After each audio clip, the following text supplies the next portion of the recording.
Ladies and gentlemen, you are about to hear a very frightening speech. This speech is an explanation of the plans now being laid to throw the United States into a third world war. It was made a short time ago before a large group in the congressional room of the Willard Hotel in Washington, D.C. Both the speech and the question and answer period later so electrified the audience that a group of patriots has transferred it to two long-playing records which you may buy to play for friends, clubs, and your church groups in your community. The speaker is Mr. Benjamin Friedman, noted authority on Zionism and all of its schemes. Mr. Friedman is a former Jew, and I mean a former Jew. He has fought the communist world conspiracy tooth and nail and stands today as a leading American patriot. We now take you to the speaker's platform to present Benjamin Friedman.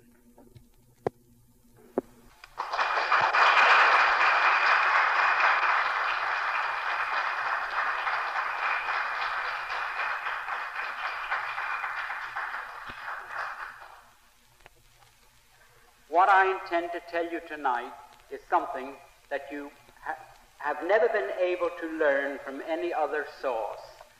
And what I tell you now concerns not only you, but your children and the survival of this country and Christianity. I'm not here just to dish up a few facts to send up your blood pressure, but I'm here to tell you things that will help you preserve what you consider the most sacred thing in the world, the liberty and the freedom and the right to live as Christians, where you have a little dignity and a little right to pursue the things that your conscience tells you are the right thing as Christians. Now, first of all, I'd like to tell you that on August 25th, 1960, that was shortly before election, Senator Kennedy, who is now the President of the United States, went to New York and delivered an address to the Zionist Organization of America. In that address, to reduce it to its briefest form, he stated that he would use the armed forces of the United States to preserve the existence of the regime set up in Palestine by the Zionists, who are now in occupation of that area. In other words, Christian boys are going to be yanked out of their homes, away from their families, and sent abroad to fight in Palestine against the Christian and Muslim Arabs who merely want to return to their homes. And these Christian boys are going to be asked to shoot to kill these innocent people who only want to follow out 15 resolutions passed by United Nations in the last 12 years, calling upon the Zionists to allow these people to return to their homes. Now, when the United States troops appear in the Middle East to fight with the Zionists as their allies to prevent the return of these people who were evicted from their homes in the 1948 armed insurrection by the Zionists who were transplanted there from Eastern Europe, when that happens, the United States will trigger World War III. You say, when will that take place? The answer is, as soon as the difficulties between France and Algeria have been settled, that will take place. As soon as France and Algeria have settled their difficulties and the Arab world or the Muslim world have no more war on their hands with France, they are going to move these people back into their homes. And when they do that, and President Kennedy sends your sons to fight over there to help the crooks hold on to what they stole from innocent men, women, and children, we will trigger World War III. And when that starts, you can be sure we cannot emerge from that war a victor. We are going to lose that war because there is not one nation in the world that will let one of their sons fight with us for such a cause. I know and speak to these ambassadors in Washington and at United Nations, and of the 99 nations there, I've consulted with maybe 70 of them, and when we go to war in Palestine to help the thieves retain possession of what they have stolen from these innocent people, we're not going to have a man there to fight with us as our allies. And who will these people have supporting them, you ask? Well, 4 days after President Kennedy, or he was then Senator Kennedy, made that statement, on August 28, 1960, the Arab nations called a meeting in Lebanon, and there they decided to resurrect or reactivate the government of Palestine, which has been dormant more or less since the 1948 armed insurrection by the Zionists. Not alone that, they ordered the creation of a Palestine army, and there are now drilling maybe 500,000 soldiers in that area of the world to lead these people back to their homes. With them, they have as their allies all the nations of what is termed the Bandung Conference group. That includes the Soviet Union and every Soviet Union satellite. It includes Red China. It includes every independent country in Asia and Africa, or 80% of the world's total population. 80% of the world's population, 4 out of 5 human beings on the face of the earth, will be our enemies at war with us. Not alone are they 4 out of 5 human beings now on the face of this earth, but they are the non-Christian population of the world, and they are the non-Caucasian, the non-white nations of the world. And that's what we face. And what is the reason? The reason is that here in the United States, the Zionists and their co-religionists have complete control of our government. For many reasons, too many and too complex to go in here.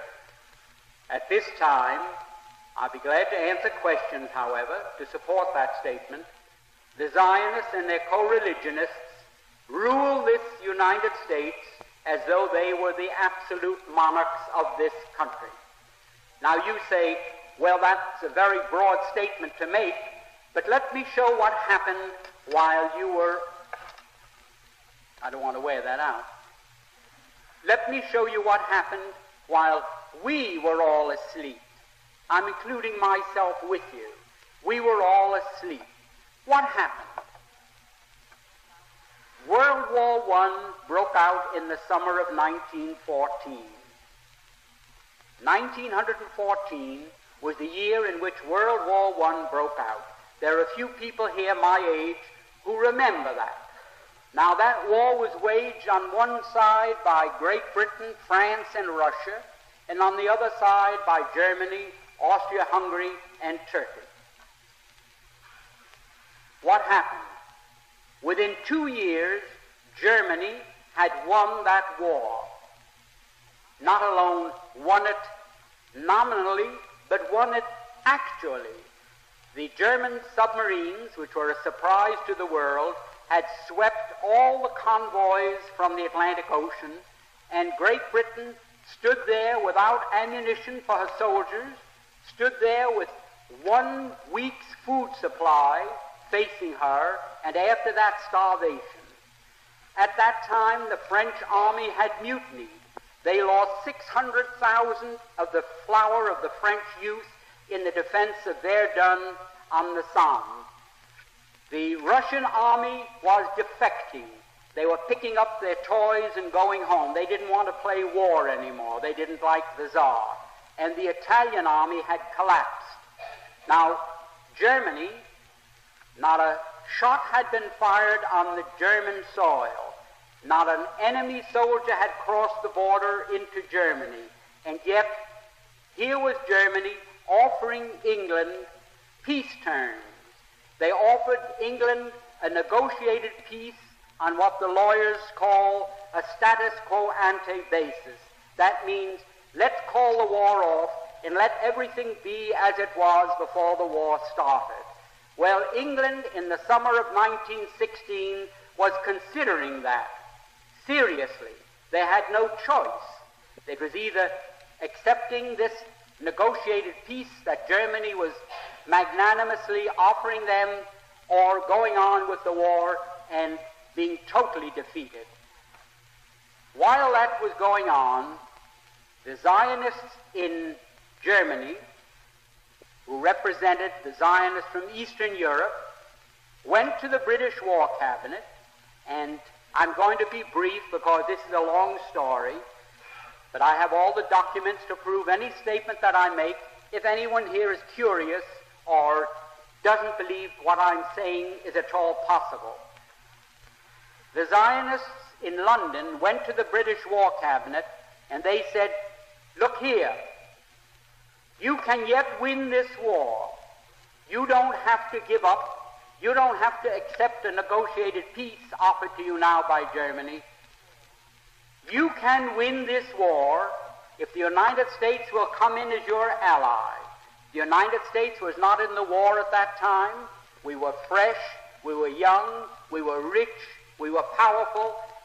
And they told England, we will guarantee to bring the United States into the war as your ally, to fight with you on your side, if you will promise us Palestine after you win the war. In other words, they made this deal. We will get the United States into this war as your ally. The price you must pay us is Palestine after you have won the war and defeated Germany, Austria-Hungary, and Turkey. Now, England had as much right to promise Palestine to anybody as the United States would have to promise Japan to Ireland for any reason whatsoever. It's absolutely absurd that Great Britain, that never had any connection or any interest or any right in what is known as Palestine, should offer it as coin of the realm to pay the Zionists for bringing the United States into the war. However, they made that promise in October of 1916. October 1916. And shortly after that, I don't know how many here remember it, the United States, which was almost totally pro-German, because the newspapers here were controlled by Jews, the bankers were Jews, all the media of mass communications in this country were controlled by Jews, and they were pro-German because their people, in a majority of cases, came from Germany, and they wanted to see Germany lick the Tsar.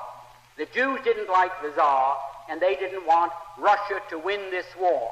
So the German bankers, the German Jews, Kuhn Loeb, and the other big banking firms in the United States refused to finance France or England to the extent of $1. They stood aside and they said, as long as France and England are tied up with Russia, not 1 cent. But they poured money into Germany. They fought with Germany against Russia, trying to lick the Tsarist regime. Now, those same Jews, when they saw the possibility of getting Palestine, they went to England and they made this deal.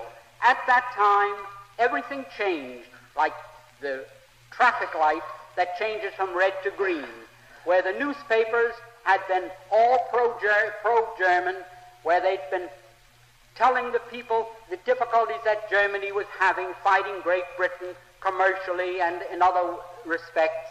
All of a sudden, the Germans were no good. They were villains. They were Huns. They were shooting Red Cross nurses. They were cutting off babies' hands, and they were no good. Well, shortly after that, Mr. Wilson declared war on Germany. The Zionists in London sent these cables to the United States, to Justice Brandeis, go to work on President Wilson. We're getting from England what we want. Now you go to work, and you go to work on President Wilson, and get the United States into the war. And that did happen. That's how the United States got into the war. We had no more interest in it. We had no more right to be in it than we have to be on the moon tonight instead of in this room. Now, the war, World War I, in which the United States participated, had absolutely no reason to be our war. We went in there, we were railroaded into it. If I can be vulgar, we were suckered into that war merely so that the Zionists of the world could obtain Palestine. Now, that is something that the people in the United States have never been told. They never knew why we went into World War I. Now, what happened? After we got into the war, the Zionists went to Great Britain, and they said, well, we performed our part of the agreement. Let's have something in writing that shows that you are going to keep your bargain and give us Palestine after you win the war, because they didn't know whether the war would last another year or another 10 years. So they started to work out a receipt. The receipt took the form of a letter, and it was worded in very cryptic language so that the world at large wouldn't know what it was all about. And that was called the Balfour Declaration.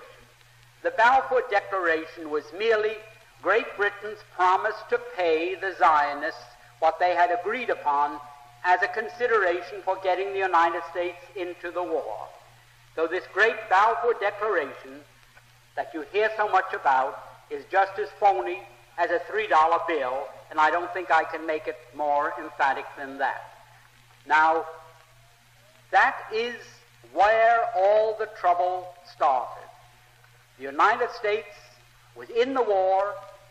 The United States crushed Germany. We went in there, and it's history. You know what happened.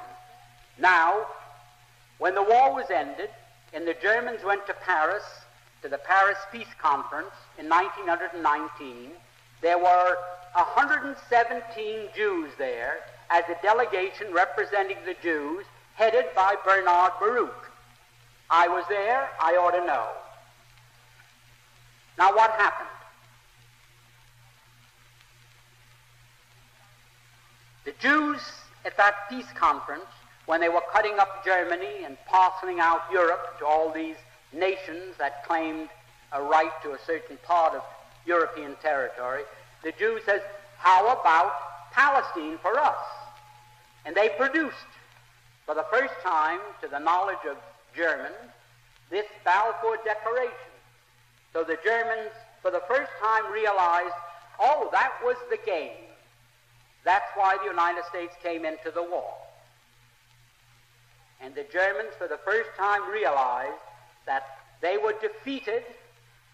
They suffered this terrific reparations that was slapped onto them because the Zionists wanted Palestine, and they were determined to get it at any cost.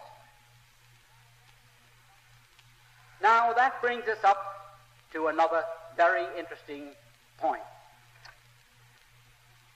When the Germans realized this, they naturally resented it. Up to that time, the Jews had never been better off in any country in the world than they had been in Germany. You had Mr. Rosenow there, who was maybe 100 times as important in industry and finance as Bernard Baruch in this country. You had Mr. Ballin, who owned the two big steamship lines, the North German Lloyd and the Hamburg American Line, thank you. You had Mr. Bleichsröder, who was the banker for the Hohenzollern family. You had the Warburgs in Hamburg, who were the big merchant bankers, the biggest in the world. The Jews were doing very well in Germany. No question about that. Now, the Germans felt, well, that was quite a sellout. It was a sellout that I can best compare. Suppose the United States was at war today with the Soviet Union, and we were winning. and we told the Soviet Union, well, let's quit. We offer you peace terms. Let's forget the whole thing. And all of a sudden, Red China came into the war as an ally of the Soviet Union, and throwing them into the war brought about our defeat, a crushing defeat, with a reparations the likes of which man's imagination cannot encompass. Imagine, then, after that defeat, if we found out that it was the Chinese in this country, our Chinese citizens, who all the time we thought they were loyal citizens working with us, was selling us out to the Soviet Union, and it was through them that Red China was brought into the war against us. How would we feel in the United States against Chinese? I don't think one of them would dare show his face on any street. There wouldn't be lampposts enough convenient to take care of them. Imagine how we would feel. Well, that's how the Germans felt towards these Jews.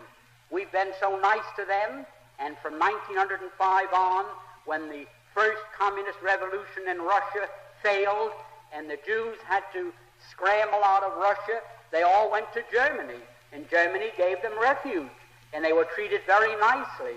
And here, they sold Germany down the river for no reason at all, other than they wanted Palestine as a so-called Jewish commonwealth.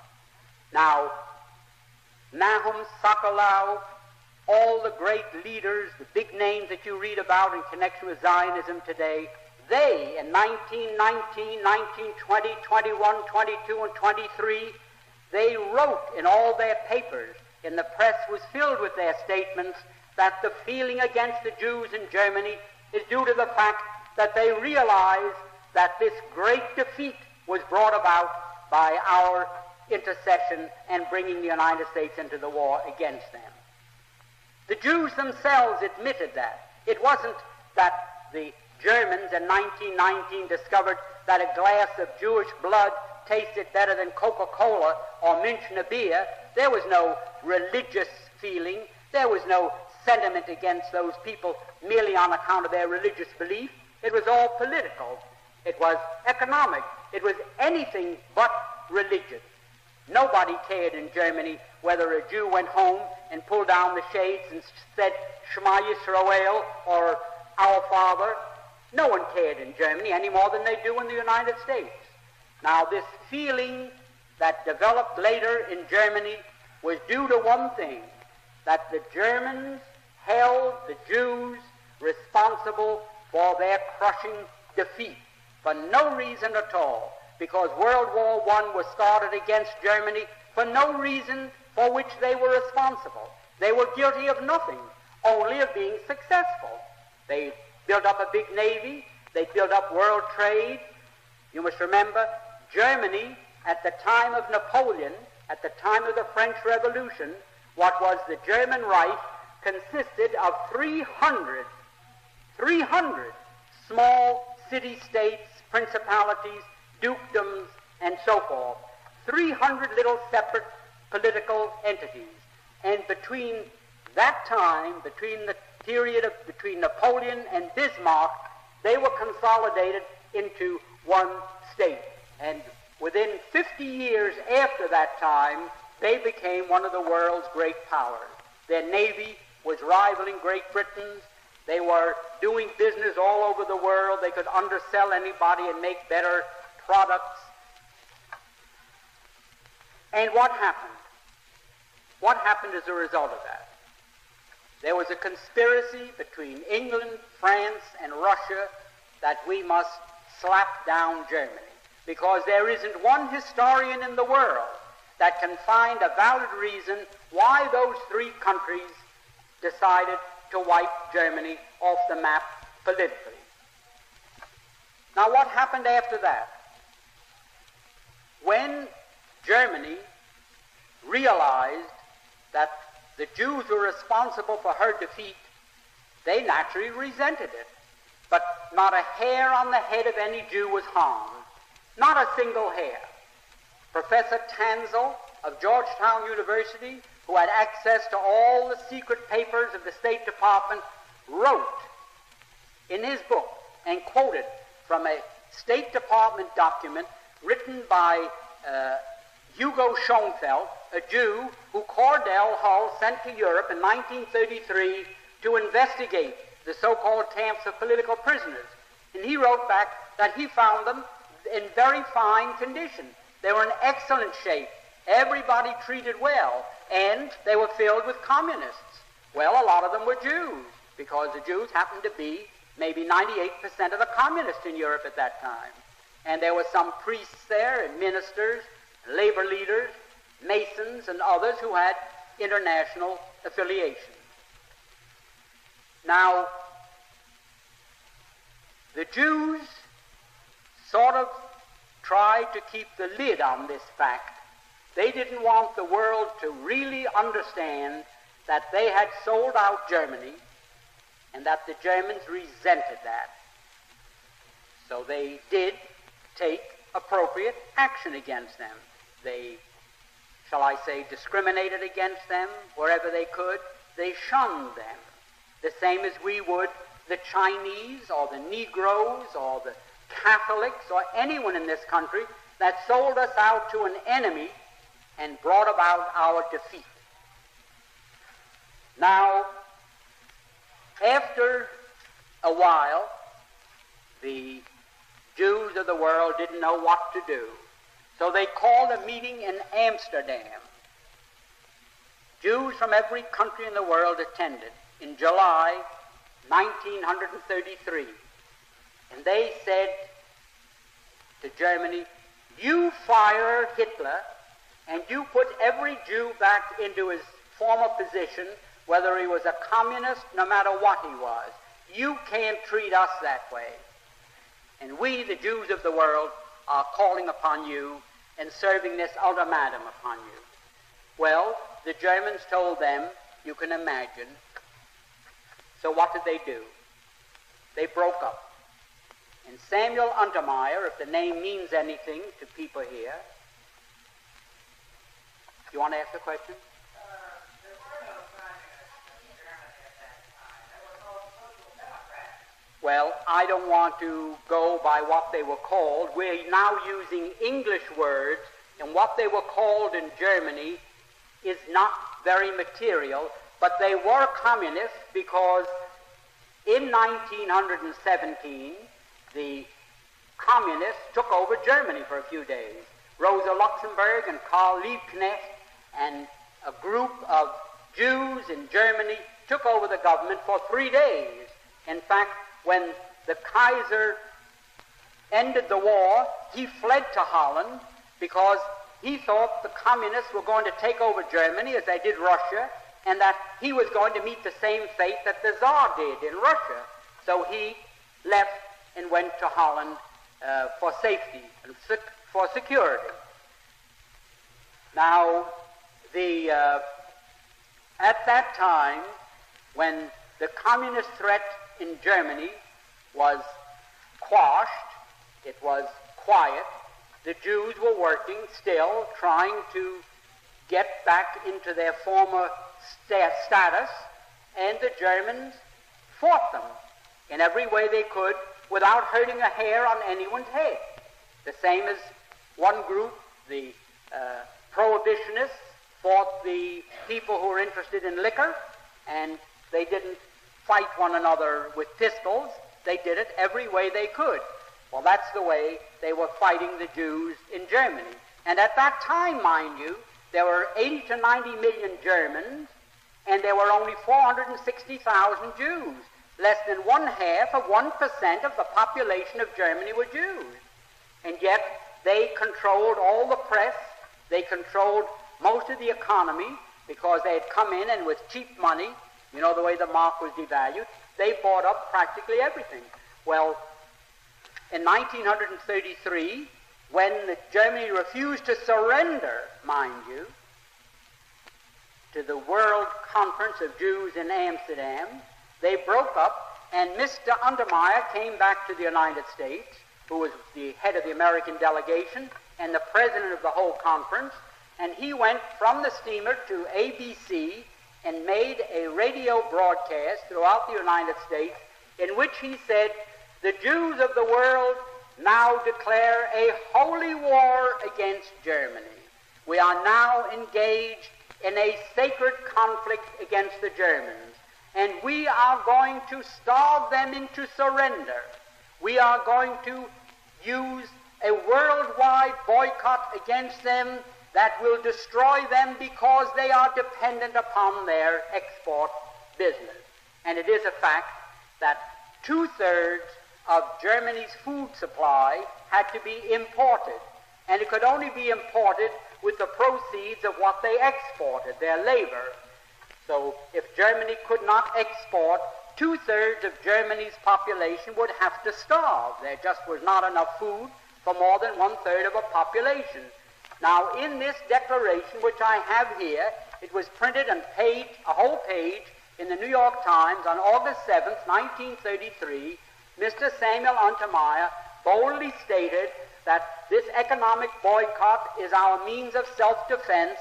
President Roosevelt has advocated its use in the NRA, which some of you may remember, where everybody was to be boycotted unless they followed the rules laid down by the New Deal, which of course was declared unconstitutional by the Supreme Court at that time. Nevertheless, the Jews of the world declared a boycott against Germany, and it was so effective that you couldn't find one thing in any store anywhere in the world with the words "Made in Germany" on it. In fact, an executive of the Woolworths Company told me that they had to dump millions of dollars worth of crockery and dishes into the river, that their stores were boycotted. If anyone came in and found a dish marked "Made in Germany," they were picketed with signs, Hitler, murderer, and so forth, and like something like these sit-ins that are taking place in the South. R.H. Macy, which is controlled by a family called Strauss, who also happen to be Jews, a woman found stockings there, which came from Chemnitz, marked "Made in Germany." Well, they were cotton stockings. They may have been there 20 years, because since I've been observing women's legs in the last 20 years, I haven't seen a pair with cotton stockings on them. So I saw Macy boycotted with hundreds of people walking around with signs, "Murderers" and "Hitlerites" and so forth. Now, up to that time, not one hair of any Jew had been hurt in Germany. There was no suffering, there was no starvation, there was no murder, there was nothing. Now, that, naturally, the Germans said, "Why, who are these people to declare a boycott against us and throw all our people out of work and our industries come to a standstill? Who are they to do that to us?" And they naturally resented it. Certainly they painted swastikas on stores owned by Jews. Why should a German go in and give their money to a storekeeper who is part of a boycott, who is going to starve Germany into surrender into the Jews of the world, who are going to dictate who their premier or chancellor was to be? Well, it was ridiculous. That continued for some time. And it wasn't until 1938 when a young Jew from Poland walked into the German embassy in Paris and shot one of the officials that the Germans really started to get rough with the Jews in Germany. And you found them then breaking windows and having street fights and so forth. Now, for anyone to say that, I don't like to use the word anti-Semitism because it's meaningless, but it means something to you still, so I'll have to use it.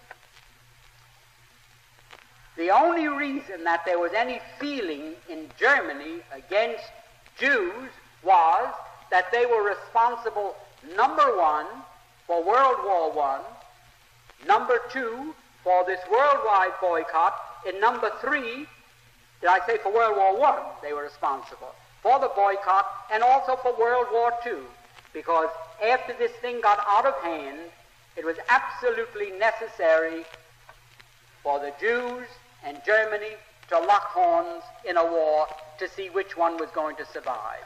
In the meanwhile, I had lived in Germany, and I knew that the Germans had decided Europe is going to be Christian or communist. There is no in-between. It's going to be Christian or it's going to be communist. And the Germans decided, we're going to keep it Christian if possible. And they started to rearm. And their intention was, by that time, the United States had recognized the Soviet Union, which they did in November 1933. The Soviet Union was becoming very powerful, and Germany realized, well, our turn is going to come soon unless we are strong. The same as we in this country are saying today, our turn is going to come soon unless we're strong, and our government is spending $83 or $84 billion of your money for defense, they say. Defense against who?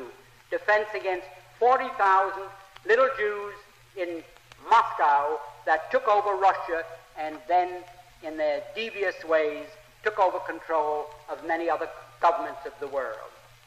Now, for this country to now be on the verge of a third world war from which we cannot emerge a victor is something that staggers my imagination. I know that nuclear bombs are measured in terms of megathons. A megathon is a term used to describe 1 million tons of TNT. 1 million tons of TNT is a megathon. Now, our nuclear bombs had a capacity of 10 megathons, 10 million tons of TNT. That was when they were first developed 5 or 6 years ago. Now, the nuclear bombs that are being developed have a capacity of 200 megathons. And God knows how many megathons the nuclear bombs that the Soviet Union has have a capacity. So, what do we face now? If we trigger a world war that may develop into a nuclear war, humanity is finished. And why will it take place? It will take place because Act 3, the curtain goes up on Act 3. Act 1 was World War I. Act 2 was World War II. Act 3 is going to be World War III. The Jews of the world, the Zionists, and their co-religionists everywhere are determined that they are going to again use the United States to help them permanently retain Palestine as their foothold for their world government. Now that is just as true as I'm standing here, because not alone have I read it, but many here have read it, and it's known all over the world. Now, what are we going to do? The life you save may be your son. Your boys may be on their way to that war tonight, and you don't know it any more than you knew that in 1916 in London, the Zionists made a deal with the British War Cabinet to send your sons to war in Europe. Did you know it at that time? Not a person in the United States knew it. You weren't permitted to know it. Who knew it? President Wilson knew it. Colonel House knew it. Others knew it. Did I know it? I had a pretty good idea of what was going on. I was liaison to Henry Morgenthau Sr. in the 1912 campaign when President Wilson was elected.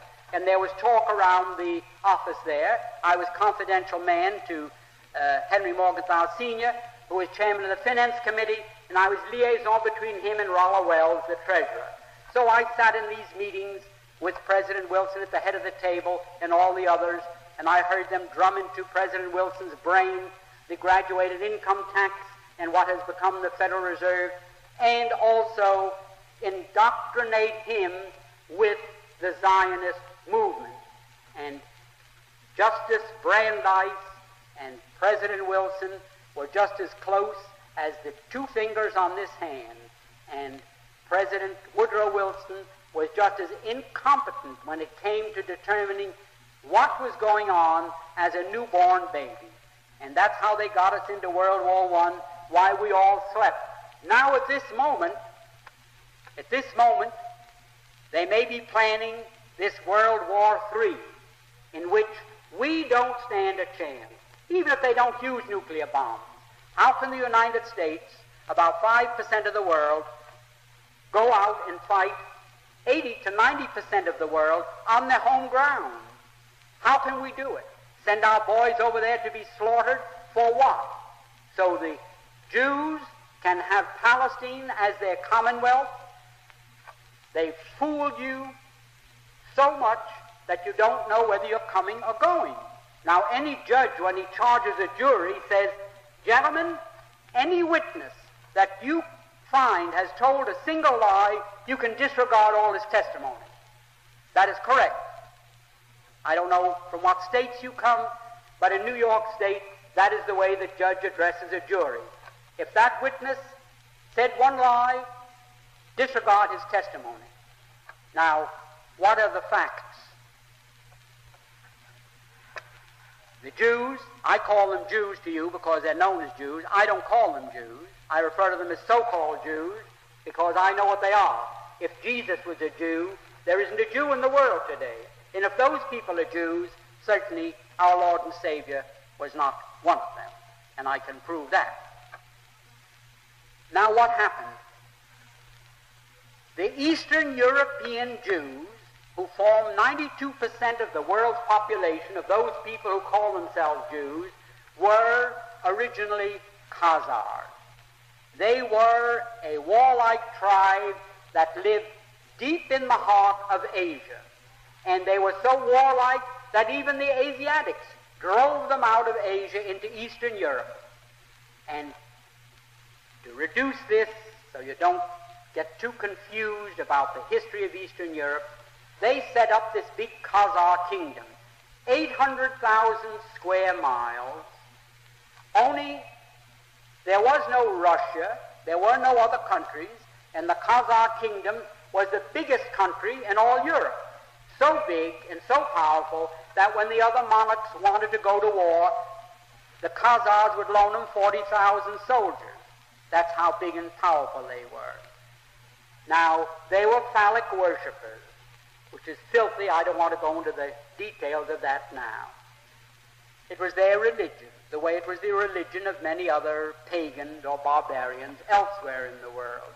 Now, the king became so disgusted with the degeneracy of his kingdom that he decided to adopt a so-called monotheistic faith, either Christianity, Islam, the Muslim faith, or what is known today as Judaism, really Talmudism.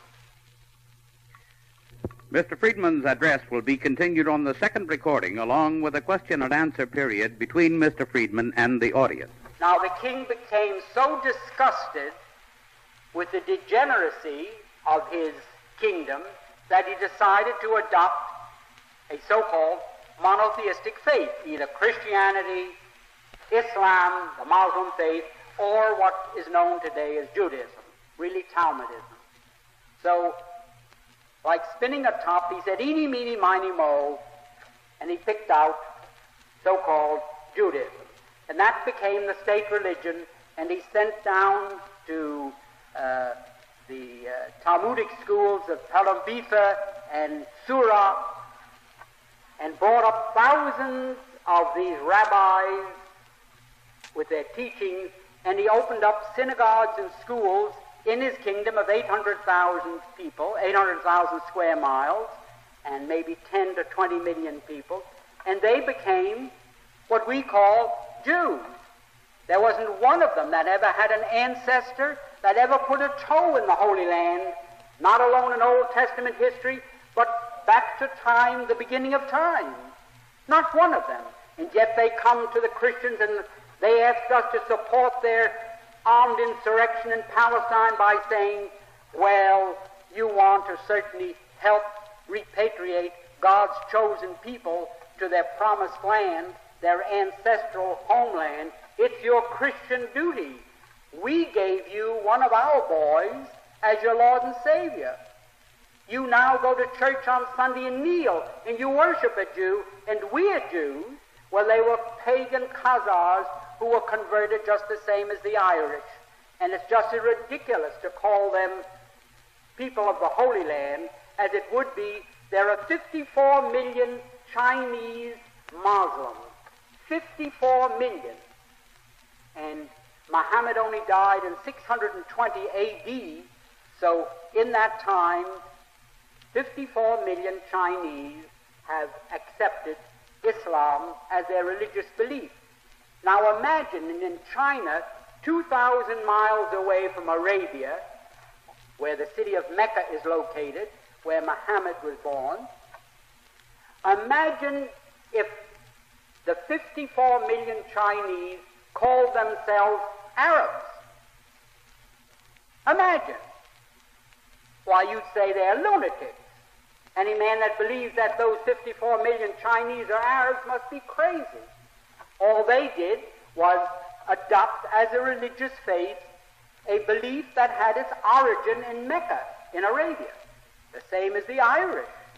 When the Irish became Christians, nobody dumped them in the ocean and imported from the Holy Land a new crop of inhabitants that were Christians. They had Christian flesh and blood. They weren't different people.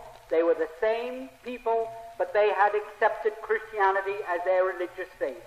Now these pagans, these Asiatic, these Turco-Finns, they were a Mongoloid race who were forced out of Asia into Eastern Europe. They likewise, because their king took the faith, this Talmudic faith, they had no choice, just the same as in Spain. If the king was Catholic, everybody had to be a Catholic. If not, you had to get out of Spain. So everybody, they lived on the land just like the trees in the bushes. A human being belonged to the land under that feudal system.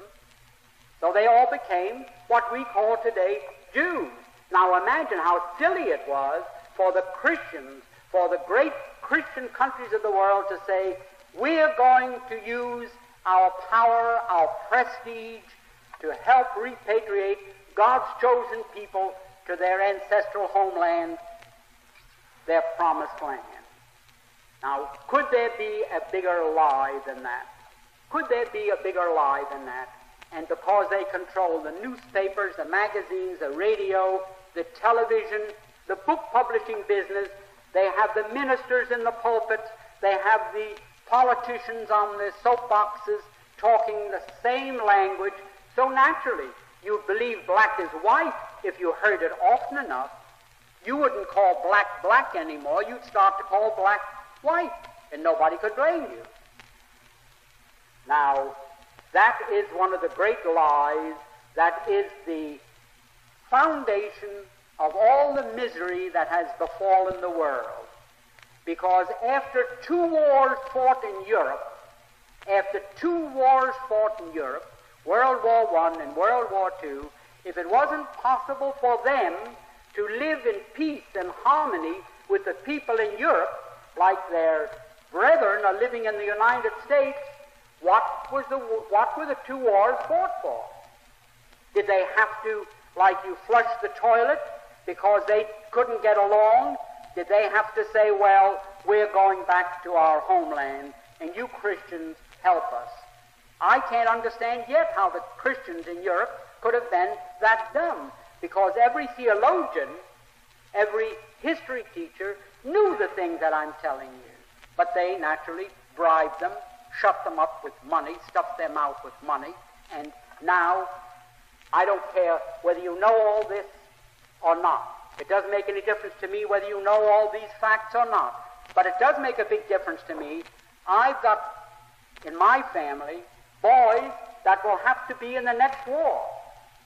And I don't want them to go and fight and die like they died in Korea, like they died in Japan, like they died all over the world. For what? To help crooks hold on to what they stole from innocent people who had been in peaceful possession of that land, those farms, those homes, for hundreds and maybe thousands of years? Is that why the United States must go to war?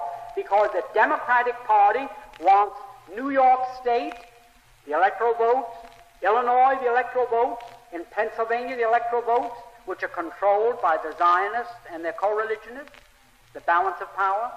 In New York City, there are 400,000 members of the Liberal Party, all Zionists and their co-religionists.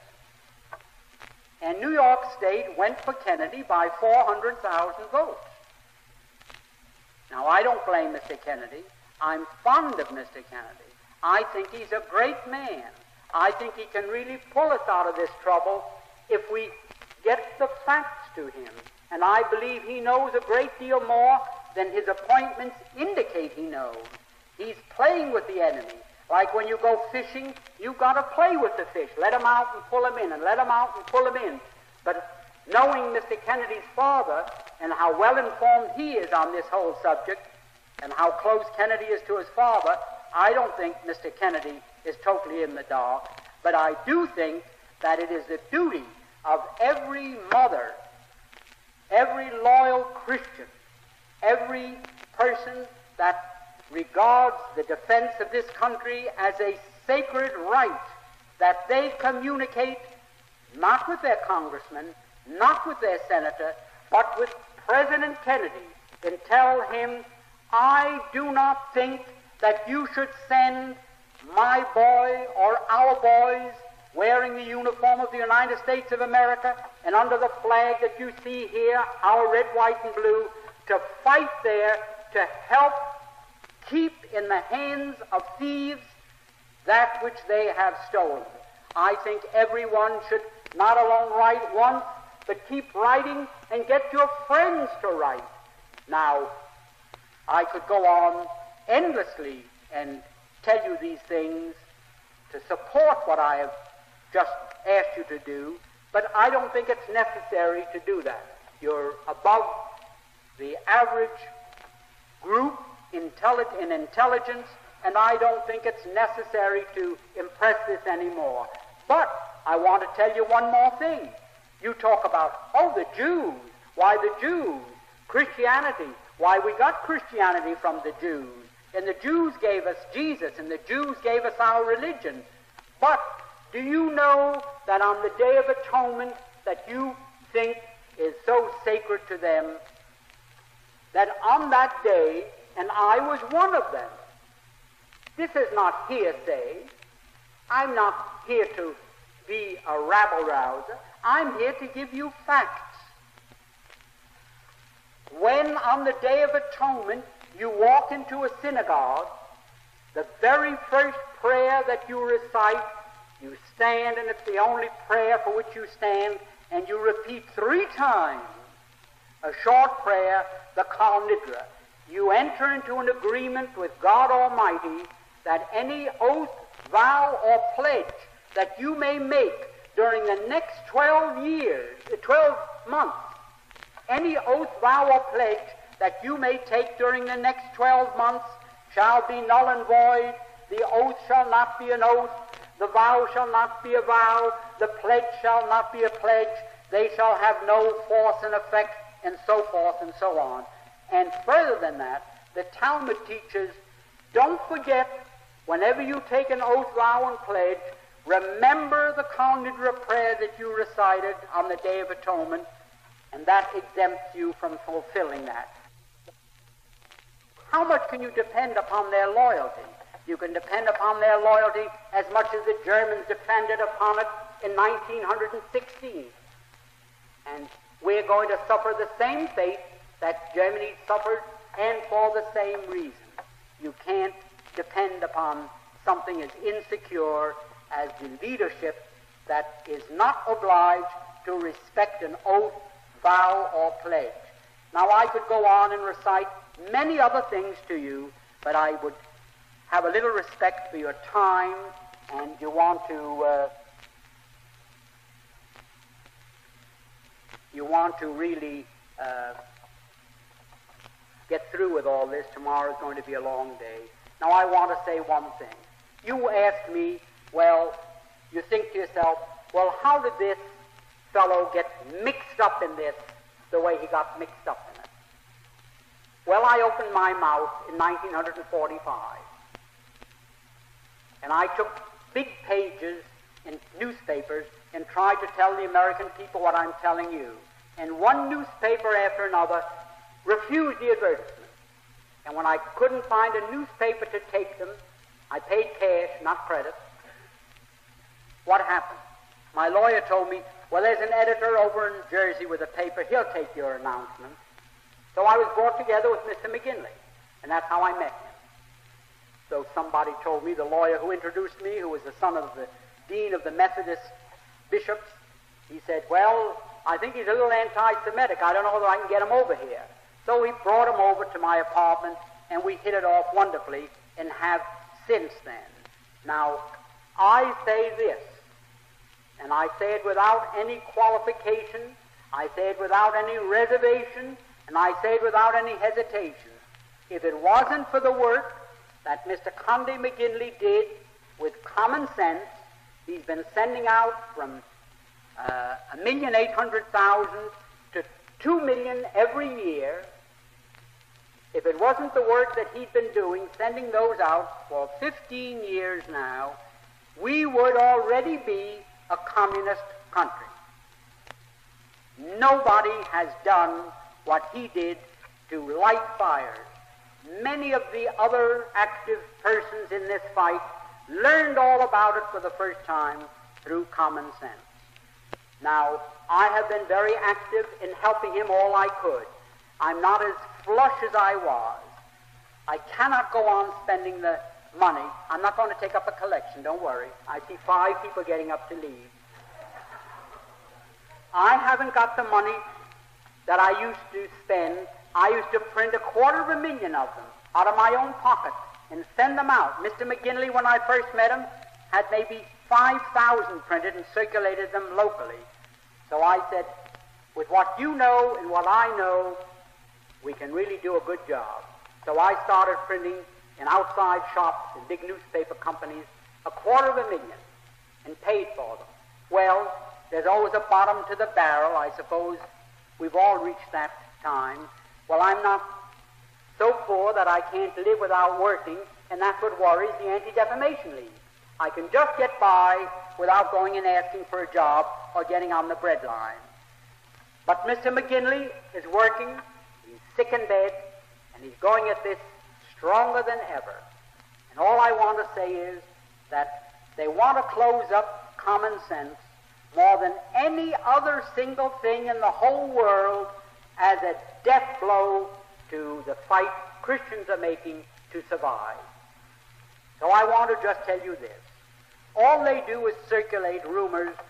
Mr. Benjamin H. Friedman, the wealthy backer of common sense. Well, the reason they do that is to discourage the people in the United States. Don't send any money to common sense. They don't need it. They've got the wealthy Mr. Friedman as a backer. That all has strategy. They don't want to advertise me so that people that have real estate or securities to sell will come and call on me. They just want people to lay off common sense. And all I'm telling you is, I do try to help them, but I haven't been able to, and I'll be very honest. One thing I won't do is lie. In the last year, I've had so much sickness in my family that I could not give him $1. How he managed to survive, I don't know. God alone knows, and he must be in God's care, because how he pulled through with his sickness and with his financial troubles, I don't know. But that press is working, and every 2 weeks, about 100, 150,000 of common sense go out with a new message. And if that information could be multiplied, if people that now get it could buy 10 or 25 or 50, give them around, plow that field, sow those seeds. You don't know which will take root. But for God's sake, this is our last chance. And I know there are many other people in the field that are doing wonderful work. Mr. Goff, Mrs. Elizabeth Dilling, there are many, but none of them can say that they send out close to 2 million for 15 years, and at $1 a year. I've had almost fist fights with Mr. McGinley. Why don't you raise that to $3? How can he send out 24 at $1, and then when he gets a new subscriber, he'll give them $2 or $3 worth of circulars? And I would say that If there's one man that we want to keep into this fight, it's Conley McGinley. And rather than buy lipstick or cigarettes or whiskey, rather than bet on racehorses, go out and pay, I don't know what you call it to play golf. You pay something to hit the ball, a tee fee or something. A green fee, thanks. I never played golf yet. I got a ball, so why chase after one? So anyhow, I'm telling you, if you want to make a sacrifice, if you want to make last year's slip do again, if you want to alter a dress to make it do again this year, if men, instead of going out and seeing a new necktie, you forego that necktie, keep poor Mr. McGinley, number one, alive. He's on maybe his deathbed. Nobody knows. He's very, very sick. Very sick. And number two, keep him in this fight. There's somebody here identified with that operation, so I wouldn't dare tell an untruth. I respect that person's confidence in me, but every day they owe more and more money to their creditors, and the time is going to come when they will be shut down, because there is no such animal as a wealthy Mr. Friedman to pick up the checks for them. That day is gone. I have my own responsibilities, and I'm glad to make both ends meet, and thank God for that. I will say that since 1933, I have spent of my lifetime's accumulations of hard work, according to the Department of Justice, who investigated me to convince themselves I wasn't an Arab propagandist receiving money from the Grand Mufti, I have spent $2,400,000 and some odd that I accumulated through hard work. And I think it's time that a few of the other people picked up the check. And I will say I found it very hard and very sad to do, because people said, why that Jew, why those Jew bastards, they're always the same, or goddamn Jew, you can't trust him, or what is he coming around here for, to go and report me to the Anti-Defamation League? And I had a tough time, so I said, sign off. I'm just working with Mr. McGinley. And I will admit that people who are in a position to assess my integrity, like Mr. Alan Zoll here and others, have all come around and said, some of them, in so many words, well, you have sure been a damn fool. I really threw myself into this fight, and I'm going to do it as long as the breath of life is left in me, and all I'm asking you all to do is buy one less pack of cigarettes a week. You ladies buy one less lipstick a month, and keep common sense afloat. Because if it sinks, Christianity will sink with it.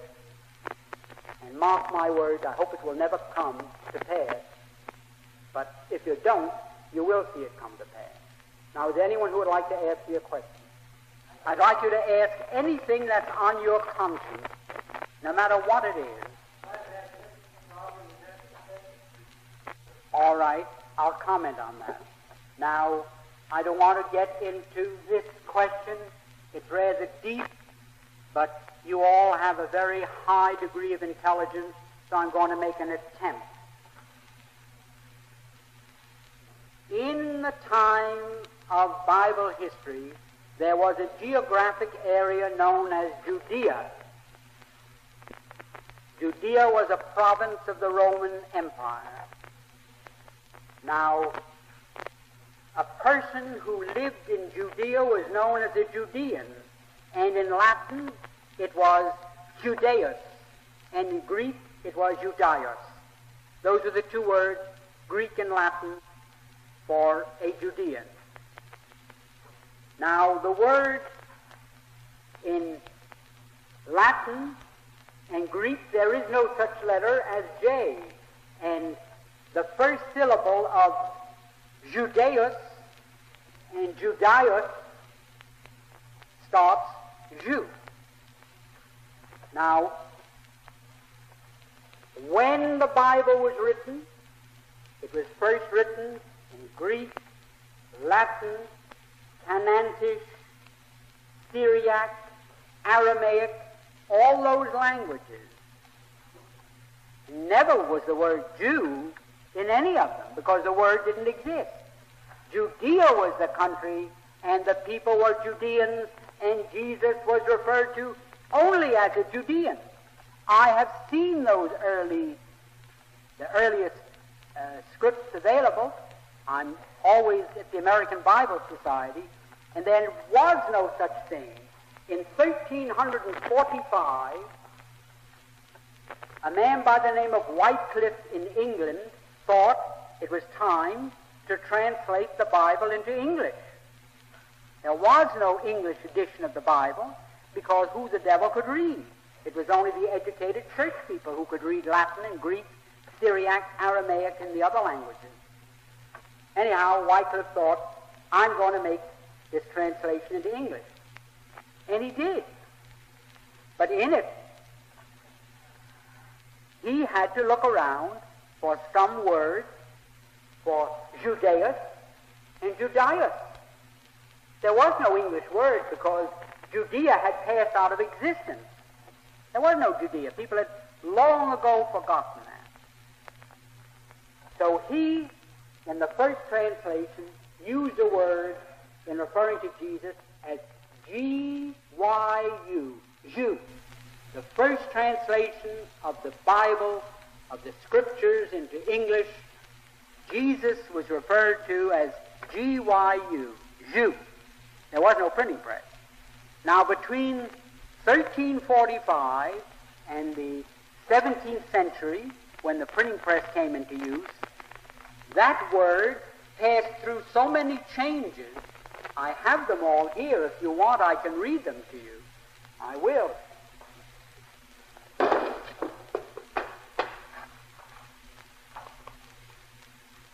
That word, Jew, which was in the Wycliffe Bible, became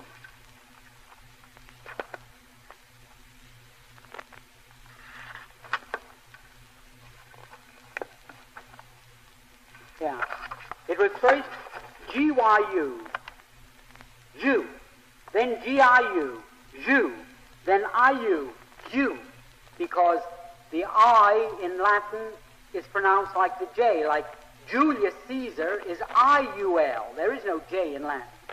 Then I-U-W, Jew. Then I-E-U-U. Then I-E-U-I, Jewy. Then I-W-E. Then I-O-W. Then I-E-W-E, all in Bibles as time went on. Then I-E-U-E. Then I-U-E. Then I-V-E. Then I-E-W. And finally, in the 18th century, J-E-W, Jew. All the corrupt and contracted form for Judaius and Judaeus in Latin. Now, there was no such thing as Jew, and any theologian, I've lectured in maybe 20 of the most prominent theological seminaries in this country, and 2 in Europe, there was no such word as Jew. There only was Judea, and Jesus was a Judean. And the first English use of a word in an English Bible to describe him was G-Y-U, Jew, a contracted and shortened form of Judaeus. Just the same as we call a lab for laboratory, and we call a pram for a perambulator, and gas for gasoline. There's a tendency to shorten up. So who in England knew if you put out in spelling Judaius or Judaeus, the English, there were no public schools, people didn't know how to read it, they wouldn't know what it was. It looked like a scrambled alphabet. So they made a short word out of it. Like in England, they call a public house, which is a bar in our country, a pub. Easy to remember and simple. Now, for a theologian to say that you can't harm the Jews is just ridiculous, because I'd like to know where in the Scriptures it says that. I'd like to know the text. But now they say in Germany, look at what happened to Germany for touching the Jews. What would you, as a citizen of the United States, do to people that did to you what the so-called Jews, the Polacks and Litvaks and Galicianers, they weren't Jews, as I just explained to you. They were Eastern Europeans who'd been converted to Talmudism. There was no such thing as Judaism. Judaism was a name given in recent years to this religion known in Bible history as Torah Piava. No Jew or no educated person ever heard of Judaism. It didn't exist. They pulled it out of the air, a meaningless word, just like anti-Semitic.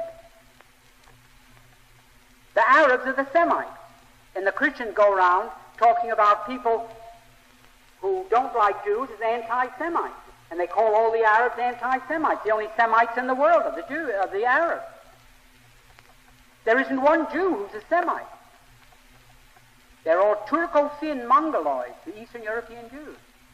So they brainwash the public, and if you will invite me to meet this reverend who told you these things, I'll convince him, and it'll be one step in the right direction, and I'll go wherever I have to go to meet him. Yes, ma'am. Well, I can answer that. First of all, your first premise is wrong. Your first premise is wrong. That all the Jews are loyal to each other. Because the Eastern European Jews outnumber all the rest by so many that they create the impression that they are the Jewish race, that they are the Jewish nation, that they are the Jewish people, and the Christians swallow it like a cream puff. But in 1844, the German rabbis called a conference of rabbis from all over the world for the purpose of abolishing the Kal Nidra from the Day of Atonement religious ceremony. And they called in all these rabbis. And in Brunswick, Germany, where that was held in 1844, there was almost a terrific riot, a civil war. Why, the Eastern Europeans said, what the hell, we should give up Kal Nidra? That gives us our grip on our people.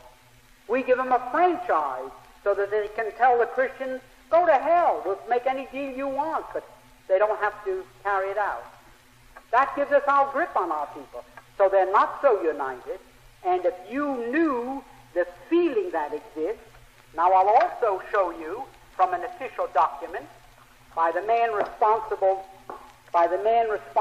for we baptized this place, that here is a paper that we obtained from the archives of the Zionist organization in New York City, and in it is the manuscript by Sir James A. Malcolm, who, on behalf of the British cabinet, negotiated the deal with the Zionists. And in here he says that all the Jews in England were against it. The Jews that had been there for years, the Sephardics, those that had Portuguese and Spanish and Dutch ancestry, who were monotheists and believed in that religious belief, while these Eastern European Jews were still running around in the heart of Asia. And then they came into Europe. But they had no more to do with them than, can you talk about a Christian race or a Christian religion? Or are the Christians united? Well, the same disunity exists amongst the Jews. And I'll show you in this same document that when they went to France to try and get the French government to back that Zionist adventure, there was only one Jew in France who was for it. That was Rothschild. And they did it because they were interested in the oil and the Suez Canal. Do you know why? Do you know why? Because if they don't, they're dead ducks.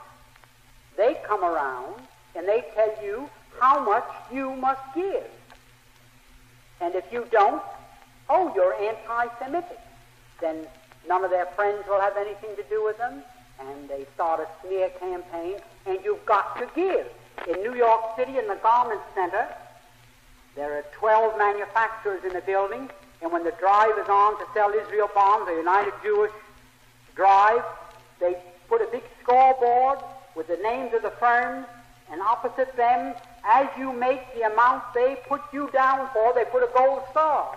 And the buyers are told, when you come into that building to call on someone and they haven't got a gold star, go up and tell them you won't buy from them until they have a gold star. Blackmail. I don't know what else you can call it. Then what do they do? They tell you it's for humanitarian purposes, and they've sent maybe $8 billion to Israel, tax exempt, tax deductible. So if they hadn't sent that $8 billion to Israel, $7 billion of it would have gone into the United States Treasury as income tax. So what happens? That $7 billion deficit, that air pocket, the dumb Christians have to make up. They put a bigger tax on gas or bread or corporation tax. Somebody has to pay the housekeeping expenses for the government. So why do you let these people spend their money over there to buy guns, to drive people out of their ancient homeland, and you say, oh, well, the poor Jews, they have no place to go, and they're persecuted all their life. They've never been persecuted for religion. And I wish I had 2 rows of rabbis here to challenge me. Never once in all history have they been persecuted for their religion. Do you know why the Jews were driven out of England? You know they were, in Edward I in 1285, and they never came back until the Cromwell Revolution, which was financed by the Rothschilds. For 400 years there wasn't a Jew. But do you know why they were driven out of? Because in the Christian faith and the Muslim faith, it's a sin to charge rent for the use of money. In other words, what we call interest is a sin. So the Jews had a monopoly in England, and they charged so much interest, and when the lords and dukes couldn't pay, they foreclosed. And they were creating so much trouble that the King of England finally made himself their partner, because when they came to foreclose, some of these dukes bumped off the Jews, the moneylenders. So the king finally said, and this is all in history, look up Hyamson or Roth, The History of the Jews in England, 2 books you can find in your library, that when the king found out what this trouble was all about, and he found out how much money they were making, he declared himself a 50% partner of the moneylenders, Edward I. And for many years, 1/3 of the revenue of the British Treasury came from the 50% interest in money lending by the Jews. But it got worse and worse, so much worse, that they kept up this idea of bumping off the money lenders. And then the King of England said, well, I declare myself the heir of all the money lenders. If they're bumped off, you've got to pay me, I'm his sole heir. So that made so much trouble because the king had to go out and collect it with an army that he told the Jews, get the hell out of here. And he gave every Jew, there were 15,000 of them, they had to get out, and they went across to Ireland. And that's how Ireland got into the United Kingdom.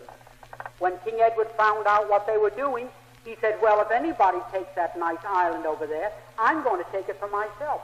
And he sent Robert Southguard with a mercenary army and conquered Ireland. So, show me one time there is no case in all history that I know about where a Jew was persecuted in any country because he went home and put on those things, the Tallis and Trillim, and said Shema Yisroel, instead of going into a church and saying Our Father in heaven. Not one. It's always their impact on the political, social, or economic customs and traditions of the community in which they settle. Now, somebody back there wants to answer. Yes, sir. I have in my hand ready. Well, they say most of those things themselves. It was unnecessary for Benjamin Franklin to say it. Most of those things they say themselves. But now let me tell you, Benjamin Franklin observed and by hearsay understood what was happening in Europe when Russia in 920 was formed and gradually surrounded the Khazar kingdom and then absorbed them, most of the well-to-do Khazars fled to Western Europe and brought with them the very things to which you object and I object and a lot of other people object. The customs, the habits, the instincts with which they were endowed. Now, Benjamin Franklin referred to them as Jews because that's the name that they went by. That's the name that they took. And the Christians, when they first heard that these people that were fleeing from Russia, who they were, that they had practiced this Talmudic faith, the Christians in Western Europe said, they must be the remnants of the lost 10 tribes. And Mr. Gretz, the greatest historian amongst the Jews, says that. And he's probably as good an authority on that subject as there is. So that when Benjamin Franklin came to Europe, in, let's say, the 18th century, he already saw the result of what these people had done after they left their homeland. And every word of it is gospel. Every word of it. And they themselves say it. I can give you a half a dozen books that they've written in which they say that. That when they have money, they become tyrants, and when they become defeated, they become ruthless. They state it. They're only barbarians. They're the descendants of Asiatic Mongols, and they will do anything to accomplish their purpose. What right did they have to do? What right did they have to take over Russia the way they did? The Tsar had abdicated 10 months before that, or 9 months before that. There was no need for them. They were going to have a constitutional monarchy, but they didn't want that. And so when the constitutional monarchy was to assemble in November, they mowed them all down and established the Soviet Union. There was no need for that. But they saw now is the time. And if you will look in the Encyclopedia Britannica under the word Bolshevism, you will find the 5 laws there that Lenin puts down for a successful revolution. And one of them is wait for the right time and then give them everything you've got. It would pay you to read that. You'd also find that Mr.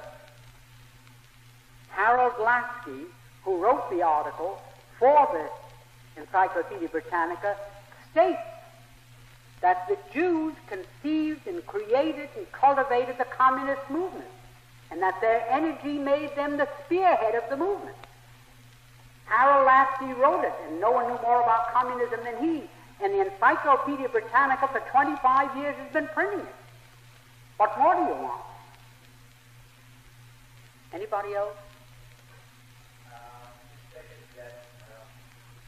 Well, I can't advocate that you do anything that's criminal or that might get your boys into trouble, but I can tell you this, that you can start what I call an endless chain.